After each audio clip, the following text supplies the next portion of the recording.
You doing all right? We are just fine. We're in the midst of a very strange carnival, a very unusual carnival down here. I think we're about to embark on the weirdest one yet, but Absolutely. I can't wait.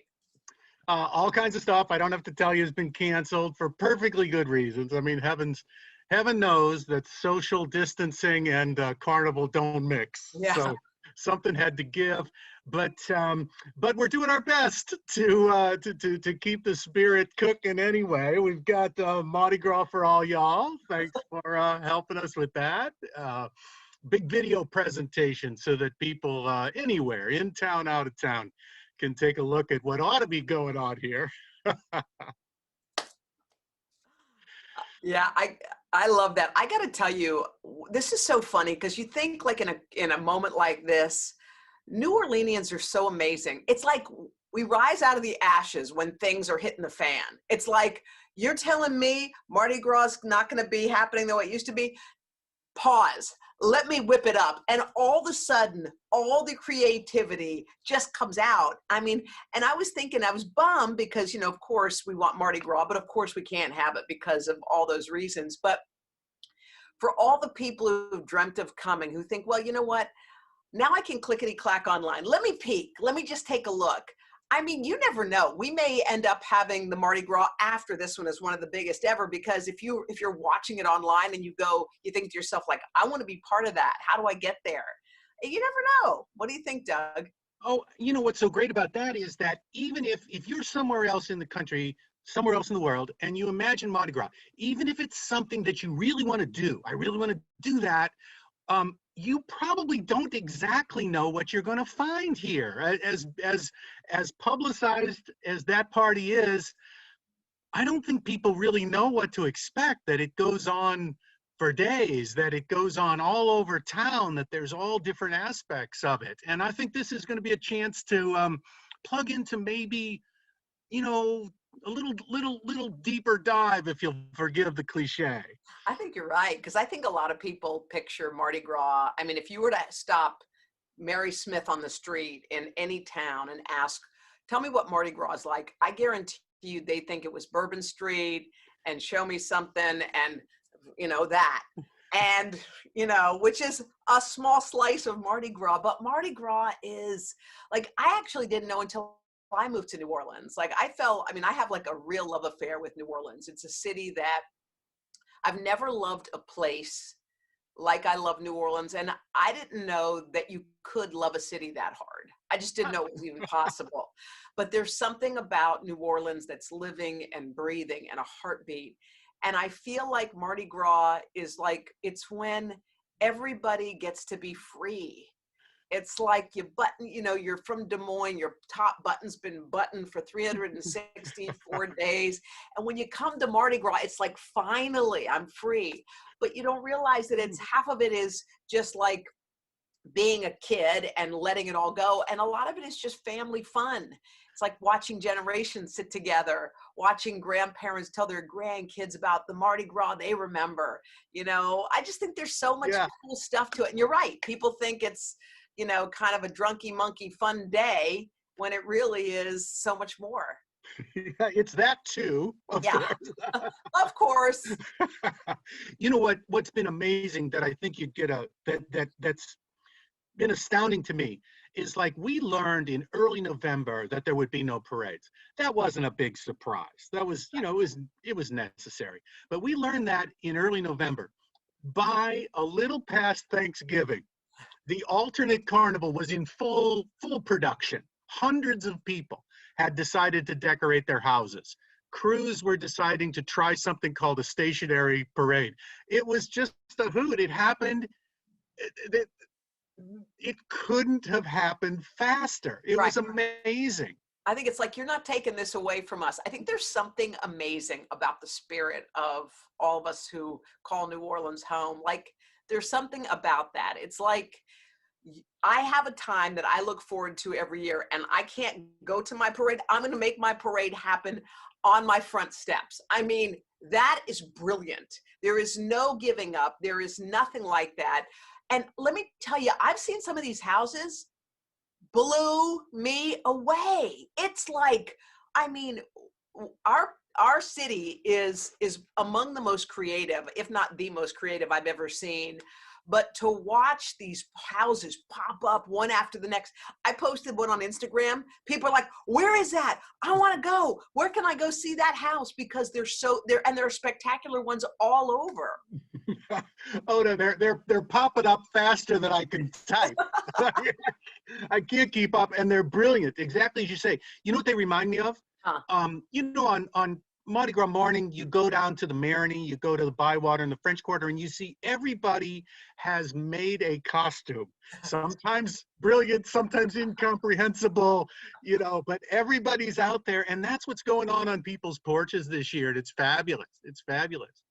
I think that Um, I just like the whole idea. Like, I think what surprised me the most about Mardi Gras when I first arrived was they told us at work that we were going to cover Mardi Gras. And I was like, you know, I worked at WWL. I'm like, cool, what do we do? And they're like, well, get your costume. I was like, oh, okay, we wear costumes. Bill Elder, as you know, is one of the elder statesmen at WWL yeah. for many, many years, who passed away.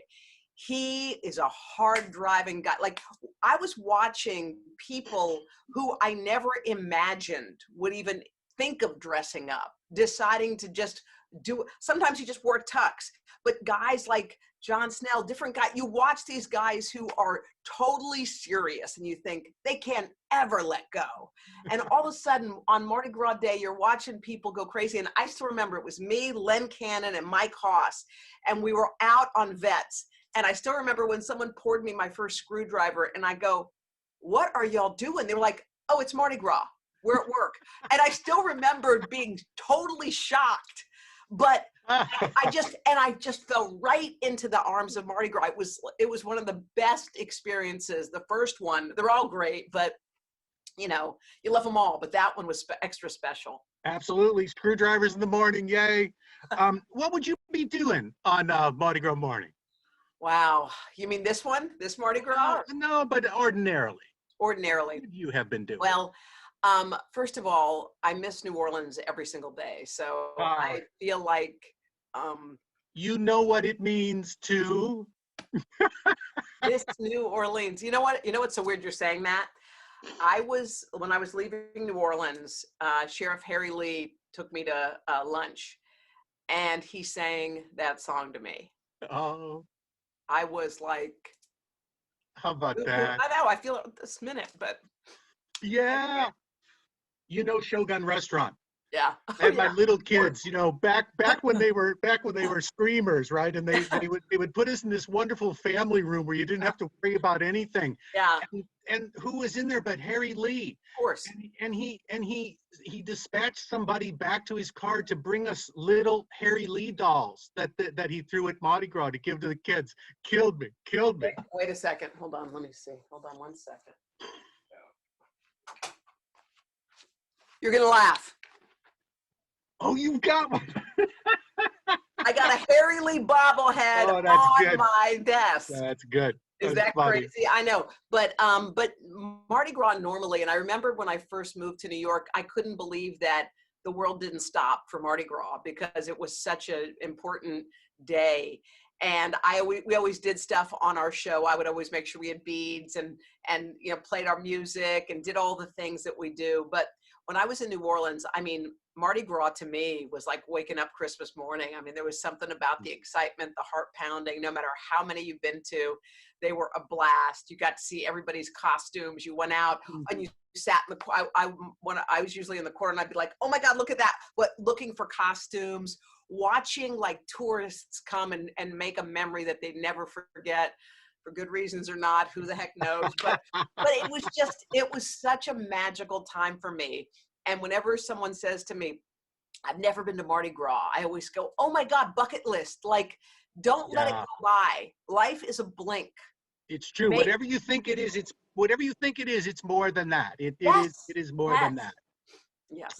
For sure. And then we're trying to put an umbrella over some of that with Mardi Gras for all y'all. You know, everything from the float building to, my goodness, the everything, the costumes, the memories of the parades, all that stuff. We're trying to give you a little taste. You know what I like about it though? Usually you see when you go to Mardi Gras, you see one corner of it, wherever you decide to be or stand or, wherever your spot is. That's how you see Mardi Gras. And it's beautiful. But to be able to have Mardi Gras for all y'all, where you can actually widen the lens and go, wait, that happened? Oh, that's the history. Wait, when did that happen? Who started that? When did that end?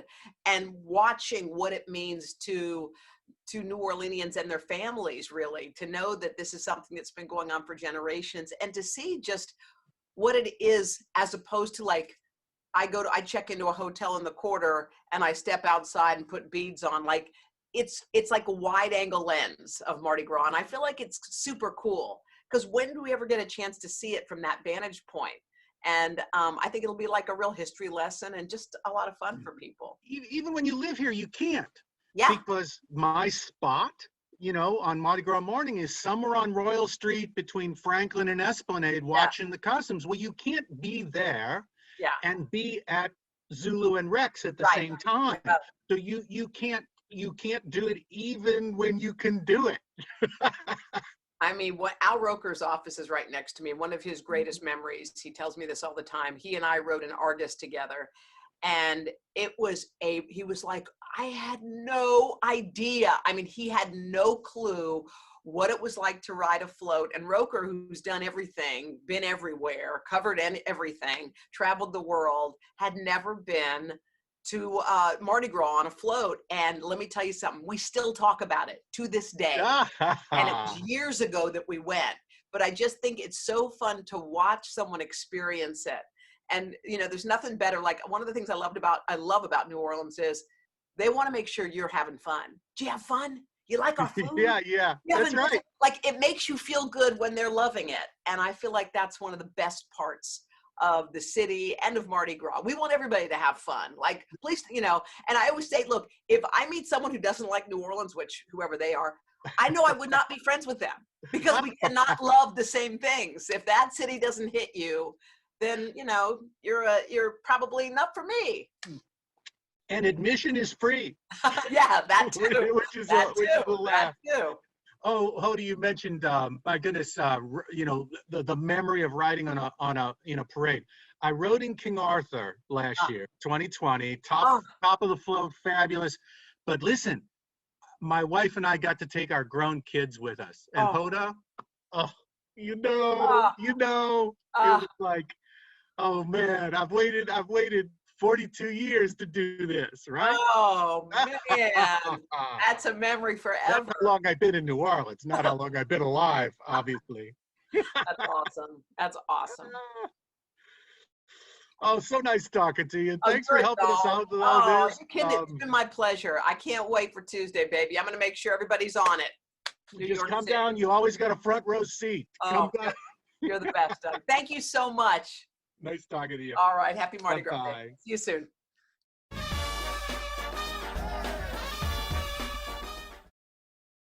Tonight's show is made possible through the generous support of our sponsors.